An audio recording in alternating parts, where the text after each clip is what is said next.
Yeah, I think that not everyone knows this model. For example, that's the very first time that I hear about this. Yeah, it's yeah. Well, they discontinue it because being that it's such a niche market, it's. I think I switched to monochrome probably like about a year and a half. This is something that I learned from astrophotography is to be patient. Welcome back on the SpaceInfo podcast. Here we talk about space and everything related to it. If you are passionate about space, astronomy, technology, and everything about it, you can join all our social platforms at the SpaceInfo Club or our website at www.spaceinfo.club, where tons of content and a community of experts are there waiting for you. This is the SpaceInfo Club. Welcome everyone. Today we have Sebastian, Adrian Preda, our friend on Instagram. Maybe you have seen some collaboration on our profile. Hello Sebastian, how are you? I'm very good, Sebastian. How are you? I'm fine, thanks. I'm very happy to have you here. Today we talk about astronomy, in particular astrophotography.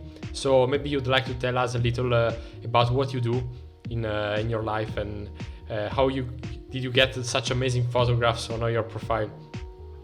Well, what I do normally has nothing to do with astrophotography, which is I had a passion for space for a long time, and then probably like around 4 years and a half ago, I bought my first telescope and I started looking at the sky, seeing planets and stuff, and then eventually I got drawn into astrophotography, and basically here we are after 4 years. And maybe one of the most important thing about today's discussion is the place where you live. Yeah, I'm actually doing astrophotography from New York City, which is deemed impossible at times, and it is very, very challenging, to be honest. And that's why we're gonna discuss a little bit of more details how it's possible to take photos of space from a light polluted city like New York. Yeah, maybe we can start the whole discussion by talking about this because maybe a lot of people that are listening, me included, are thinking about astronomy, in particular astrophotography, as something for people who like to stay on their own or at least far from city or light pollution. And now you're telling me that you live in New York City, and I see such photographs, and I say, okay, maybe there's something that I haven't understood correctly. Yeah, the part with astrophotography, I think the hardest part is that you need normally, right? Normally you need to be on a secluded site, right, in order to take good photos, but there are ways to go around it, as I show in my work, but it's very challenging, and also it's a very steep learning curve how to do it, and that's what I actually like about it, the fact that you can actually do it from home. I mean, you do need like a good spot. I am very lucky that I can use my rooftop, and there are not a lot of trees around. And also I do not live in Manhattan, I live in Queens, which is a little bit away from the light dome. I think from Manhattan would be probably impossible to do it. But from Queens it's a little bit better. And like you said, it does come with challenges because of the light pollution, but in the same time I don't have to travel 3 hours away and set up my equipment and waste a lot of time on the road. I can just set it up on my roof, play and go. Basically, that's the way I got now the system set up. Yeah, indeed. We have also talked with other friends here on the channel in past. Maybe someone living in Arizona or in Colorado, and they have some small houses in the middle of basically nowhere. And as you were saying, they have to travel 2, 3, 4 hours by car and then reach this very isolated spot. So yeah, probably this is an easier way to start and also to keep on this passion without basically wasting time by car. So maybe you'd like, tell me. Okay, no, maybe you'd like also to tell us if you have any favorite spot in around the area you live, or if you only use your rooftop. Right now, all the pictures that I took are from my rooftop. I do have some spots, and in the beginning, actually, when I started astrophotography, I went around to visit some of them. But as I said, I haven't been doing it. I'm excited to do it at one point, but right now I'm trying to concentrate on what I have here because I invested a lot in my equipment and I made it specifically viable for this area. What happens is, like for example, if you go to a dark site, it's much easier to collect data. To give you an example, if you wanna, I don't know, Horset Nebula, you wanna collect 10 hours of data from the city. If you go to a dark side, you collect 2 hours. That's worth the 10 hours you collect from the city. But again, you have to go, you have to set it up. Being outside, I don't think it's necessarily easier for me, but I'm willing to do that. I'm willing to attend some star parties I see around the United States. They do this, and I will do it at one point. But as I said, I'm trying to make it as good as I can from the city, from here. Yeah, you're talking about star parties, so maybe there is someone who is listening that has already attended some star party or is going to organize one. So please, guys, write down in the comment if you are organizing or attending a star party, because we are very interested. And yeah, you were talking about the fact that you need exposure time. So yeah, if you're let's say staying there for a couple of hours, that's all time that you gain basically to gather material, to have precious light basically into your telescope. But maybe you have less time or even more. But in any case, once you have captured what's called the raw data, not everyone knows that you have also to post-process the thing that you captured. So maybe someone is thinking about, okay, you go out there with your telescope, you connect your reflex or anything to that generic sensor, and then you push a button and you have an image. But okay, this is a very basic thing to know, but maybe not everyone knows. Post-processing is a fundamental part of star observation.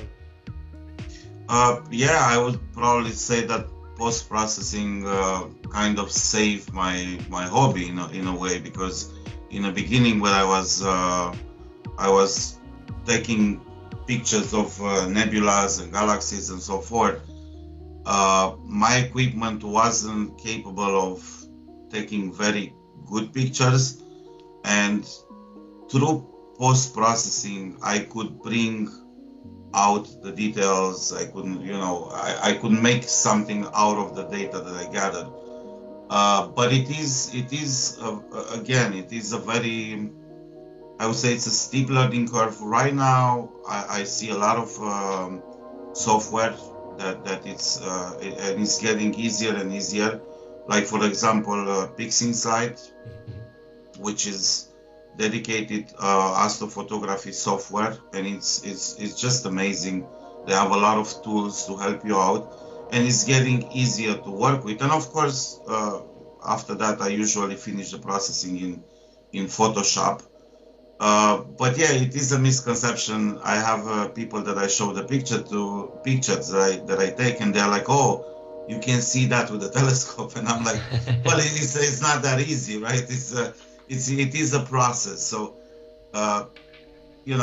trying to make people understand how it works, it can be a little bit difficult. But if you start anew in astrophotography, if you just start right now, I think compared to, let's say, 10 years ago, it's a way easier. There are a lot of programs, software dedicated to astrophotography to make your life easier and be able to take the best out of your raw data. Yeah, so if I'm understanding what you mean, basically maybe we can use, let's say, the same hardware of 10, 20, okay, maybe 20 years it is too much, but okay, we can use the same hardware of some time ago, but since we have better software, the result will be better in any case. Absolutely, absolutely. So it doesn't matter how old the telescope it is or even the camera. And of course, if you have a dedicated astrophotography camera, that's always going to help because you get the final data. And maybe to the next subject, I'll tell you what equipment I'm using for the light polluted city to give you a better understanding. But the software makes it easier, yeah. So it doesn't matter if it's an older set of data or if it's an older equipment. The software got so good that you can actually take something out of that raw data no matter what. Of course, if it's really bad, I mean, I have maybe one day I'll show you. I have some very, very bad pictures in the beginning that it doesn't matter what kind of software you use, you wouldn't save them. So you wouldn't take anything out. But well, I think that this is part of the learning curve of everyone, basically. Yeah, definitely. There are so many moving parts in when you do astronomy and specifically astrophotography that is very, very difficult in the beginning to get it right. But again, you have a lot of people that they have YouTube channels that they give good advice. That's how I actually learned from Astrophoto Backyard. Trevor Jones, he has the channel on YouTube. He's one of the guys that I've been watching, and he's been doing this probably for about 11 or 12 years. And when I started, I used to watch his channel, and it helped me a lot because they can give you all this technical advice about how to set up your rig, and then of course they show you how to process it. And I think it's a very best time right now to be an astrophotographer, amateur astrophotographer. You do have a chance to take good pictures of space right now. Yeah, maybe someone is still doubtful about his or her own equipment, but maybe a parallel that we can make is just thinking about the Abble Space Telescope. So for sure, I don't think that there is someone that could buy the equivalent of the Hubble here on Earth because it would be quite expensive. So okay, but if you think that this telescope is in orbit since something like 30 years, and we still get those photographs. So the starting point, the hardware is always the same, but the way we post-process it makes a real difference. So that's I think exactly what you were saying at the beginning of this topic. So you can start with your very entry-level hardware, and the difference is how you use it and also how you learn to elaborate those data. I think that this is the very point of the thing. No, definitely. But keep in mind that the equipment is also important, and the choices you make. For example, we were talking about being on a dark side. Let's say you are going somewhere where it's dark, then you can use a camera and a telescope. And you can actually use a color camera with no problem, and that would make your life easier in comparison with a monochrome camera, which is a little bit more costly because you need to buy the filters, right? And you need to shoot every channel. But that's actually the solution for the light city pollution. So in other words, to fight the light pollution, and this is a good friend of mine that actually told me, he told me, do not buy a color camera for the city. By the time he told me that, I had like 3 color cameras already. So it didn't really help right there. But then eventually I changed and I got 2 monochrome cameras, and I got the filters for it and the filter wheels. And my astrophotography took like, I don't even like 1,000 points step up just because of the equipment I used. And then you bring into the mix the software, like we were talking about, the processing technique, and the better you get, the more you can subtract out of your raw data. And that's basically how I made progress over here, because initially when I started, I had a DSLR camera, Canon EOS RA, which is actually a dedicated Canon made this camera dedicated for astrophotography. Yeah, I think that not everyone knows this model. For example, that's the very first time that I hear about this. Yeah, it's well, they discontinued it because being that it's such a niche market, it didn't really do well. But I still have that camera, and I took some great pictures with it. But again, it's a color camera. That would help me if I would go somewhere dark. In the city, you're going to have a lot of light pollution, a lot of gradients. So I haven't been using it lately. And then, as I said, I switched to monochrome. It's a little bit more tedious because I give an example. Last night, I was continue shooting on a bubble nebula, and the night before I took hydrogen. Last night I took oxygen. So you need to, and then if God forbid the weather gets bad, then I need to wait another week to get solve data in order for me to make an RGB picture. So it gets a little bit more slow, right? It's not like you're shooting, you get the data, and tomorrow you process it, right?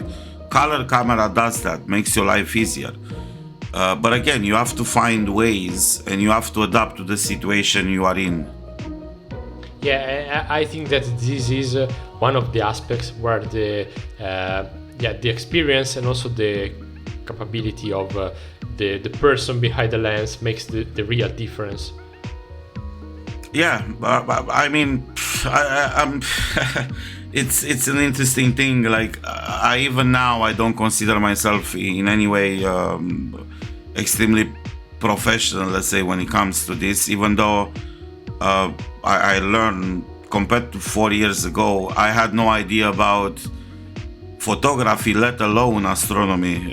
So I never cared about photography per se. And then when I got into astrophotography and I saw how different it is and how difficult it was, I understood that you have to concentrate on it and learn. You cannot just be like, like try to skip any steps and you will pay the price, so to speak, because the picture that comes out is not going to be good. So you have to make sure that you learn and that you follow. As I said, that's what I actually did. I follow people that they have experience that I could learn from, and then eventually I start getting the results. Yeah, you also mentioned that you had sometimes you have to wait, maybe also due to the weather, some days, for example, and what happens when you have to wait, or which are the differences between, let's say, one period of the year and the other, or let's say if there are ones. For example, if I start shooting in June some subject and then I continue in October, let's say. Well, that would be pretty bad to start shooting in June and and have bad weather all the way to October. Usually it doesn't happen like that, but I can give a different example. So I got a new telescope which is very powerful, like a very big aperture, and I took. If you want, you can tell us which equipment it is. Yeah. I am. It is a GSO telescope, and it's a truss which has like the maybe I'm gonna send you a picture and you can post it. It has like a skeleton. It doesn't really have a tube. Okay. And then it goes, you do have a shroud that you put it on top of it for the light not to go inside. But the aperture of the telescope is very big. It's 2000 millimeters, which means that it gets you very close to some objects, right? So I love Pillars of Creation, right, from Eagle Nebula. And I was shooting in hydrogen, I was shooting in oxygen, and then I had 2 weeks of bad weather. What happened in the meantime, the Eagle Nebula right now is setting very fast. So right now I have maybe like another hour and a half, 2 hours where I can capture the solved data. And I was very lucky, and I did it like 3 days ago or so. But this can happen if the weather gets bad, and then, you know, because of the nebula rises faster and sets faster, obviously, you don't have the time to do it, right? And then you end up having, I don't know, to wait till next year when the Eagle Nebula is going to be back into the sky, enable for you to be able to shoot the rest of the data. So these are things that you have to organize, think about it when you start the target, especially with a monochrome. And that's why I come back to the color camera. That's why color camera is so awesome, because you shoot and you have data at the end of the night. You don't have to wait. Whatever you got, you got. But that comes with a price, because I cannot do it here because the image quality wouldn't be that good as a monochrome. So you always have to find ways to go around things, you know. Yeah, it's always a sort of balance. When you try to get some measure quality, you basically you have to wait more. For example, time is balanced by quality, for example. And just to add a little bit, maybe to make it clearer about the, let's say, differences during, let's say, the time of the year. Maybe someone can think about the movement of the sun. Maybe the time it rises in the morning and the time it sets in the evening. For sure, we don't have the same amount of sunlight during the days of the year, and this is something that can be put in parallel with what you were saying. But to put things even more in perspective, think about the sun and the moon, for example. During the lunar month, we have different sky coordinates of the moon, particularly for the moonrise and the moonset, for example, and they vary during the month. So I think that the very same thing, let's say in perspective, is what you were saying about the eagle, the pillars of creation, for example. Yeah, but yeah. During the whole year. Yeah, and correct. You can see them. Let's say pillars of creation usually are good to observe and photograph during the summer months. Now starting September is gonna cross the sky during the day, which you can't really do anything about it, right? So that's what happens. But then you have different nebulas coming into focus. Mm-hmm. For example, now I just checked last night the Horsehead Nebula, the Orion Nebula, around 4 a.m. New York time, they start rising. And those are targets, let's say, which in 2-3 weeks would be perfect to shoot. Because, you know, it's in the middle of the night, and then they're gonna rise and they're gonna be up in the sky. That's very important also. You cannot really capture the target if it's low on the horizon. You have to wait for the target to go a little bit up. And ideally would be on the zenith all the way up, right? But yeah, these are things that you have to consider that I never thought of before, obviously. And then I'm like, what happened to Orion? I didn't get enough data, but you know, I start shooting Orion in the springtime, and that's when it goes away very fast, right? So yeah, you have to consider all this stuff, yeah. Yeah, I was talking with a friend of mine who lives in New York, and she lives in Manhattan, and she told me that it was very rainy in the last couple of weeks. So I hope the weather will be better in the next weeks, so you will be able to take some photos. And before going on, I think that a question, something that we could clarify for the people who are listening, is the fact that you were saying that you took some pictures in hydrogen or in oxygen. So maybe this is something that is valuable to be clarified for everyone who is listening. Yeah, okay. I'm not gonna give you like exactly an expert explanation, but I can tell you. You know, a color camera has 3 matrix, right? It has the red, the blue, the green, and one of them actually is double, the green. All the cameras are basically monochrome cameras, but on the camera that it has the color, it does have a thin foil in top of the sensor. So when it captures all the colors, right? So in other words, if you take that foil, it becomes a monochrome camera. Now, if you do have a monochrome camera and you shoot, let's say, any target with no filter, you will see black and white. In order to change that, you need to put a filter in front of the monochrome camera. And you need to look for the specific elements that are part of a nebula, which is mostly hydrogen, alpha, oxygen, and sulfur. And people do buy these 3 filters. They put it in front of the monochrome camera. You do take the picture, and then you combine them in the RGB through the software to the processing that you do afterwards. As I said, it's not like an expert opinion, but expert explanation.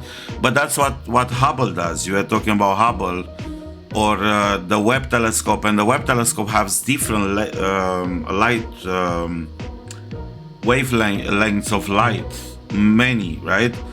And that's what they are doing. And as you can see, the Webb telescope is able to, I don't know if you saw the latest picture of the Eagle Nebula, the pillars of creation, that are shot very differently compared to the Hubble picture.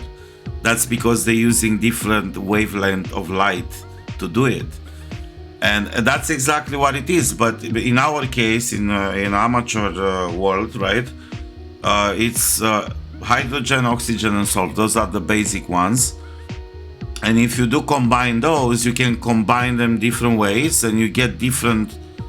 You can get the Hubble telescope palette, or you can do the regular red palette, which is mostly hydrogen data that comes out. But it gives you also a little bit more flexibility compared to a color camera. As I said, there are pros and cons, and probably we should dive deeper at the next podcast specifically on stuff like that, because it can, as I said, it can get very complicated very fast. yeah. This is the learning curve is already steep here. yeah. Well, it's been. I felt that for the last. I think I switched to monochrome probably like about a year and a half.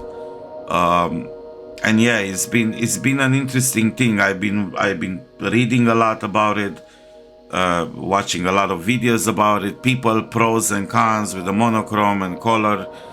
But as I said, you have to adapt to the situation you are in.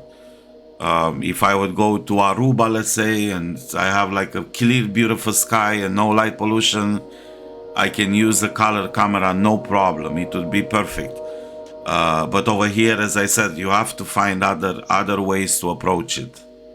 Yeah, you indeed, this is something that I wanted to go deeper with you is the fact that okay, maybe you have to adapt to the situation, and also if we combine this fact that you also live in a quite crowded area, maybe it happened that there were, let's say, city events like fireworks or something that was very light pollutant, let's say.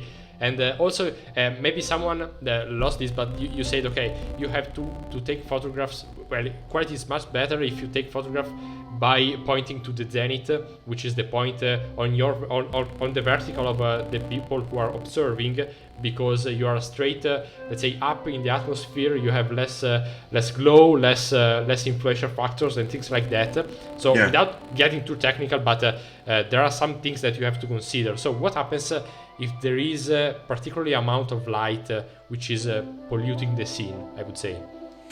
Well, first of all, from without the roof... saying, okay, you put your telescope away and go sleep. No.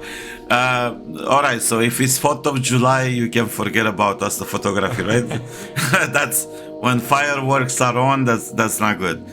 But also, what I try to avoid, and I've been, and it's actually easy to avoid because towards west from my house, from where I am, it's Manhattan. and you can see the light dome of Manhattan. So when I go for a target, for a specific target, I'm going obviously on the east generally, because, well, that's when most of them rise from, right? And when I switch and go towards west, if they cross over the sky, I usually don't go too low. I don't go in the light dome of Manhattan, because that would be a waste of time. Not only a waste of time, but getting pictures like that, getting subs that are very bad, light polluted, destroys the whole picture. So you have to keep that in mind. As I said, usually you have to think further when you go and capture a target, and think. Let's say last night, I can give you an example, because last night I actually had a good night of astrophotography, and I told you that I went after the Abble Nebula, and after the Abble Nebula cross on the west side, I stay like an hour and a half, and then I went back to east and I shot the horse head. So you have to be very thoughtful about it. And I had the approach like, oh, I don't care, I'm gonna shoot to the light dome. And then when I stuck the frames and I saw how bad the gradient it was, I was like, well, this is the first and the last time when I do that. So yeah, you do have, as I said, you have so many moving parts, and including this, how you organize yourself. But I can give another example, which has nothing to do with light pollution. Let's say you are on a dark side, yeah, and let's say towards west you have a big tree that you cannot shoot. You have to organize your astrophotography night around that tree. You know what I mean? Like you have no choice, first of all. But it's the same kind of example, right? Like you have to know where the target goes, more or less, and how many hours of data you are able to capture, and so on and so forth, and then just do that, and you should be okay, and the next night you can get some more. You have to be patient, and you have to approach it that way, Yeah, sure. So maybe for what we were talking at the very beginning, we were talking about let's say chasing the darkest spot for the better view, but not everyone usually thinks about what you were saying now, because you have also to chase what's happening above our head, and I think that this gives you the clearest idea of how the planet is moving, and also I mean rotating. Through the sky. So actually the motion is relative for sure. So even though we are not moving, we are staying, let's say, on our rooftop, but things in the sky are moving, and sometimes, most of the time, they are moving also so fast, and you have to know their motion. So also, you mentioned a tree, for example, that could be in the site, but maybe also there are some spots in the sky. Maybe there is someone who's a pilot, and that the sky can be divided into sector. And maybe there are some sector that are occupied by bad weather, for example, clouds or something like that. And so, are you able to take shots also in these cases? Maybe there is a very, very small sector which is clear, surrounded by, let's say, clouds. So what happens? No. Yeah, you can't. And many times, very rarely it happens that the sky is completely clear. And you were mentioning the fact that your friend told you that we had a lot of rain. We had a lot of rain, a lot of bad weather. I would say probably this year has been the worst from what I remember compared to last year. Yeah, it's been constantly. Even if we would get a little bit of good weather, it would be during the day. During the night, it would get bad. But it does happen. Something again that you cannot control. And to answer your question, yes, you can try to shoot through the clouds, right? But let's say you look at outside and you see that the wind is blowing for northwest, and you see you have a patch of sky that doesn't seem to be on the way of the clouds, you can go ahead and try to gather like 2-3 hours of data if you're lucky, right? If you're not lucky, you're gonna start, and then in 5 minutes the clouds will roll in, right? so it is tedious, and it can get frustrating at times, I would say. But this is something that I learned from astrophotography, is to be patient and just give it time. And when the clear sky will show, like it happened, the last two, three nights, I had perfectly clear sky. I looked last night, even though the moon was up, and it's not full moon, but it's still bright enough. But the sky was so clear, so blue, like I haven't seen it for a long time. And that is a good sign, but it was also windy, right? So you have to consider that as well. That's why NASA sent a telescope into the space, so they don't have to deal with this stuff, right?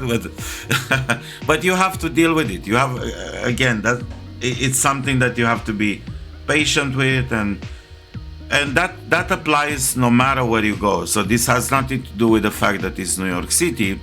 I think it's more advantageous if it's New York City, because the equipment on the roof, I can always cover it very fast. I can keep an eye on it.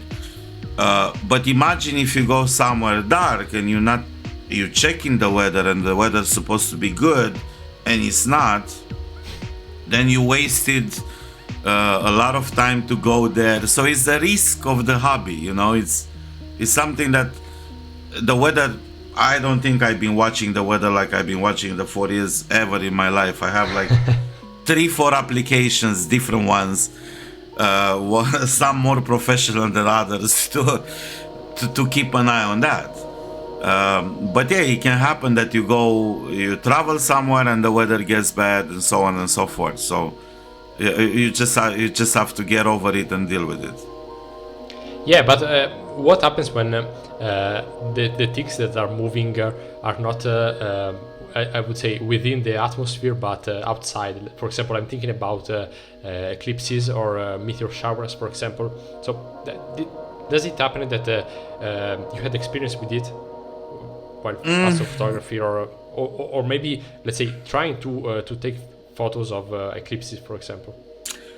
Okay, well, I actually, when I was thinking about the podcast, and I was thinking about the subject, so I'm gonna go back a little bit. So astrophotography, yeah, sure, or astronomy generally, but astrophotography specifically, I think you have 3 different fields. And the first one is planetary, second one is solar, and the third one is deep sky objects, nebulas and galaxies, right? So in order for me, for example, to look at meteor shower or different other events like that, or planets, for example, you need to have a specific setup for that. Right now I have 2 setups, but they are both on deep sky objects. Okay. They are both dedicated for that. So to answer your question, I do see comets. I see that I think like 6 months ago, I think everybody had it on social media that they captured a comet, or when the solar eclipse was on.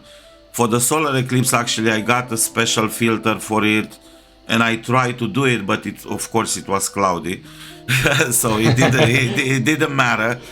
But yeah, I am trying to stay in my lane, so to speak. I want to make sure that I'm concentrating on the nebulas and the galaxy and whatever I can on this, that it's advantageous for my equipment. I will probably in the future, I mean, the way I started astrophotography is because I looked at Saturn and Jupiter and stuff like that, planets, and I wish to, and I will actually do it at one point. I will actually try to photograph those objects. But as I said, for right now, my equipment is optimized for deep sky objects. So yeah, that's what I'm trying to, even though I see certain events, meteor shower or stuff like that, I always try to stay away and just try to take advantage of, let's say, one night a week that I have clear night. I want to make sure that I add to my data portfolio that I have, or go for a new nebula target or something like that. Yeah, I think that it is much, I would say, comprehensible, because I would make the same. And also the fact that you mentioned it's, I wouldn't say so hard, but it requires dedication and time. So, yeah, so you need to concentrate on something. And yeah, I perfectly understand what you mean. And also, maybe you were mentioning at the beginning that while you started, you found a lot of tutorials and people openly talking about the subject. So maybe you have some tips about the people who want to start, and maybe they can find a community or some knowledge shared by other ones. Right. I would say the most important guys that I know on YouTube channel are Dylan O'Donnell and Trevor Jones from Astro Backyard. And they are very, very good when it comes to tutorials and help and stuff like that. But you can find other people, including myself, as I start doing a YouTube channel and try to help people with things that I think are important, and especially from the city, because as I said, it's a misconception that from the city you cannot do astrophotography. I think it is the wrong way to approach it. I think you should, if you do have a backyard, if you do have a rooftop, and you are not surrounded by trees, even though you have like just partially access to the sky, I think somebody shouldn't be afraid of buying a telescope. And I would say probably in the beginning, and that's what usually people do, go for something cheap that you can see the planets, let's say, with. That's the way I started. And then if you think that you are interested in doing photography, do a lot of research, and I would definitely say, if we go into a technical kind of advice, I would say a refractor telescope. It's an easier telescope to start with. It's much more versatile. It doesn't need collimation, doesn't need a lot of twitching in order to work. Get an easy refractor. I would definitely suggest to get an dedicated astrophotography camera, or if you do have a DSLR, let's say, get some adapters, hook that to the telescope. And we were talking about the rotation of the Earth and the fact that the targets are moving. The Earth is moving and so on, but you need a tracker. You need you need something to stay on the target. Yeah, I think that someone could think about driving around the roads with a GPS. I think that's a very similar thing for the sky. Yes, it has to compensate for the rotation of the Earth. So in order for you to take pictures and not have star trail, you need something that compensates for the rotation of the Earth, that stays on the star. And that's a star tracker, it's a mount, whatever you want to call it. And these things, like for example, if you go into this domain, keep in mind that it can get expensive, but it doesn't have to go crazy, right?